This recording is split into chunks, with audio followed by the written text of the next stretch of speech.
আপোনালোকে স্ক্ৰীনত দেখা এই সেউজীয়া অঞ্চলটো হৈছে মধ্যপ্ৰাচ্য বা ইংৰাজীত মিডল ইষ্ট।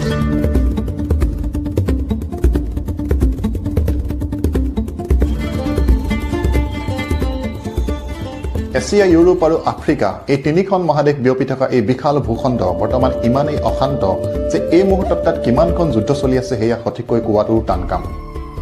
ইজৰাইল পেলেষ্টাইন যুদ্ধ, চিৰিয়াৰ গৃহযুদ্ধ, য়েমেনৰ গৃহযুদ্ধ, ইৰাকৰ সন্ত্ৰাসবাদ, ইজৰাইল আৰু লেবাননৰ সংঘাত, মুঠতে দীৰ্ঘদিন ধৰি মধ্যপ্ৰাচ্যৰ পৰা কেৱল যুদ্ধৰ বাতৰিয়ে আহি আছে।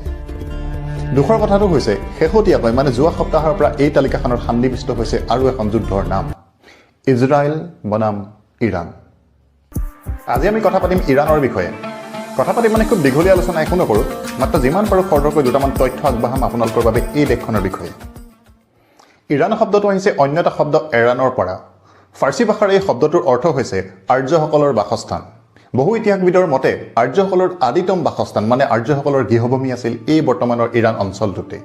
তেওঁলোকৰ মতে ইয়াৰ পৰাই পৃথিৱীৰ অন্যান্য অংশৰ লগতে আমাৰ ভাৰতবৰ্ষলৈও আৰ্যসকলে প্ৰব্ৰজন কৰিছিল।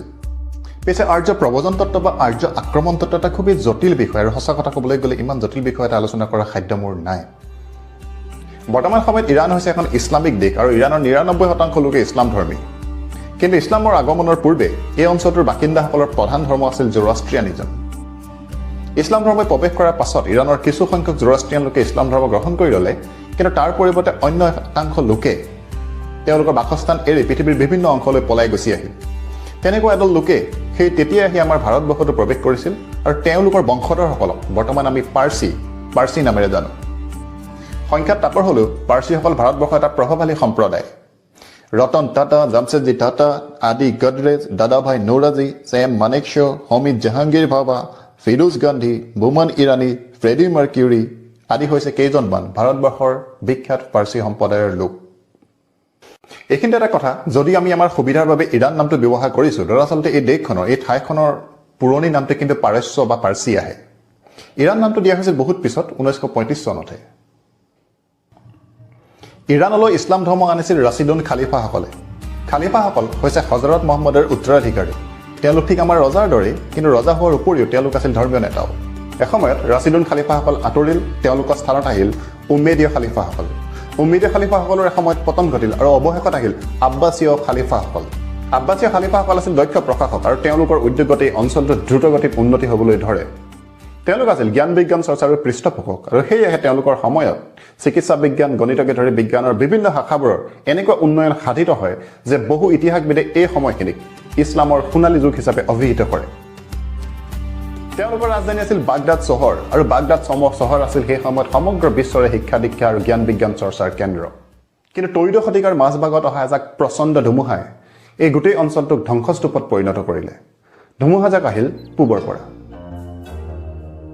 বৰ্তমান মংগোলিয়া নামৰ দেশখন যিটো অঞ্চলত আছে, এই অঞ্চলৰ বাসিন্দাসকলক কোৱা হয় মংগোল। খ্ৰীষ্টীয় দ্বাদশ শতিকালৈকে মংগোলসকল আছিল বিভিন্ন সৰু সৰু উপজাতিত বিভক্ত আৰু এটা দুৰ্বল জাতি। কিন্তু দ্বাদশ শতিকাত তেওঁলোকে লাভ কৰিলে এজন চমৎকাৰী নেতা।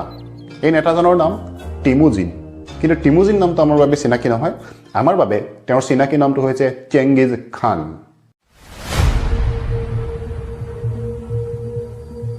বিভিন্ন সৰু সৰু উপজাতিবিলাকক একত্ৰিত কৰি মংগোলসকলক চেংগিজ খানে বিশ্বৰ শ্ৰেষ্ঠ সামৰিক শক্তিক পৰিণত কৰিলে।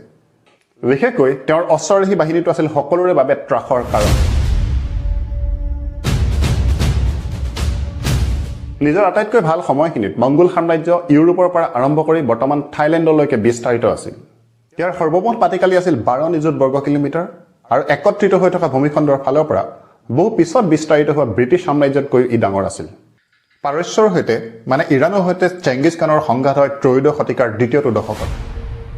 সেই সময়ত আব্বাছীয় খালিফাসকলৰ পৰা স্বাধীনতা লাভ কৰি এই অঞ্চলটোত শাসন কৰি আছিল খোৱাজমীয় বংশৰ ৰজাসকলে। 1218 চনত খোৱাজমীয় সাম্ৰাজ্যৰ এজন প্ৰাদেশিক শাসনকৰ্তাই চেংগিজ খানৰ কেইজনমান ব্যৱসায়ী আৰু কটকীক হত্যা কৰে। লগে লগে এক বিশাল সৈন্যবাহিনী লৈ খোৱাজমীয় সাম্ৰাজ্যৰ সীমান্তত উপস্থিত হ'ল চেংগিজ খান। অতি সহজেই খোৱাজমীয় সেনাবাহিনীৰ প্ৰতিৰোধ ওফৰাই চেংগিজ খানৰ সেনাবাহিনী সোমাই আহিল পাৰস্যৰ ভিতৰলৈ, আৰু তাৰ পাছত আৰম্ভ হ'ল অবাধ ধ্বংসলীলা আৰু গণহত্যা। এখনৰ পিছত এখন নগৰৰ পতন ঘটিল লাহে লাহে। সমৰখণ্ড, বুখাৰা, নিশাপুৰ আৰু এই নগৰবোৰ ধ্বংস কৰাৰ সময়ত এই নগৰবাসীসকলক চেংগিছ খানে ইমান নিৰ্মমতাৰে হত্যা কৰিছিল যে তেনেকুৱা নৃশংস হত্যাকাণ্ড এই অঞ্চলটোৰ মানুহে কেতিয়াও দেখা নাছিল আগতে। কেইটামান বছৰৰ ভিতৰতে এই অঞ্চলটোত মংগোল সেনাবাহিনীয়ে হত্যা কৰা মুঠ লোকৰ সংখ্যা হৈছে 2 পৰা 15 নিযুতৰ ভিতৰত। পাৰস্যৰ পতনৰ পাছত এইবাৰ পাল পৰিল আব্বাসীয় খালিফাৰ। 1258 চনত মংগোলসকলে আব্বাসীয় খালিফাৰ ৰাজধানী বাগদাদ আক্ৰমণ কৰে। অৱশ্যে তেতিয়ালৈ চেংগিছ খানৰ মৃত্যু হৈছিল, গতিকে এই অভিযানৰ নেতৃত্ব দিছিল তেওঁৰ নাতিয়েক হোলাগু খানে। বাগদাদ আছিল এখন অনন্য সুন্দৰ শিক্ষা নগৰী আৰু দেশ বিদেশৰ অসংখ্য ছাত্ৰ সেই সময়ত বাগদাদত অধ্যয়ন কৰি আছিল। নগৰখনত আছিল কেইবাটাও বৃহৎ বৃহৎ পুথিভঁৰাল আৰু পুথিভঁৰালবোৰ অতি মূল্যৱান গ্ৰন্থেৰে ভৰি আছিল। মংগোলসকলে বাগদাদ আক্ৰমণ কৰাৰ সময়ত সমস্ত নগৰবাসীক হত্যা কৰাৰ লগতে এই পুথিভঁৰালবোৰো এফালৰ পৰা ধ্বংস কৰি গ'ল। প্ৰত্যক্ষদৰ্শীসকলে লিখি যোৱা অনুসৰি মংগোল বাহিনীয়ে পুথিভঁৰালৰ সমস্ত কিতাপ পত্ৰ আনি পেলাই দিছিল ওচৰতে থকা টাইগ্ৰিছ নদীত, যাৰ ফলত বহু মাহলৈকে চিয়াহীৰ ৰঙেৰে টাইগ্ৰিছ নদীৰ পানীৰ ৰং হৈ পৰিছিল কলা। এনেদৰে 1258 খ্ৰীষ্টাব্দত আব্বাসীয় খালিফাতন্ত্ৰৰ পতন ঘটিল আৰু লগে লগে অত্যন্ত দুখজনকভাৱে ইছলামৰ সোণালী যুগটোৰো অন্ত পৰিল। ইৰাণ এখন বৈচিত্ৰ্যময় দেশ।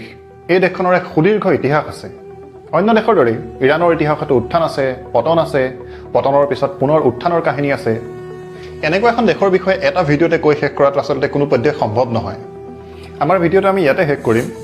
আশা কৰোঁ আপোনালোকে ভাল পাব চাই, আৰু যদিহে ভাল পায় তেনেহ'লে ইৰাণ সম্পৰ্কীয় আৰু এটা ভিডিঅ' আমি আগবঢ়াম পৰৱৰ্তী সময়ত, য'ত আমি আধুনিক ইৰাণৰ ইতিহাসৰ বিষয়ে অকণমান আলোচনা কৰিম। তেতিয়ালৈকে নমস্কাৰ।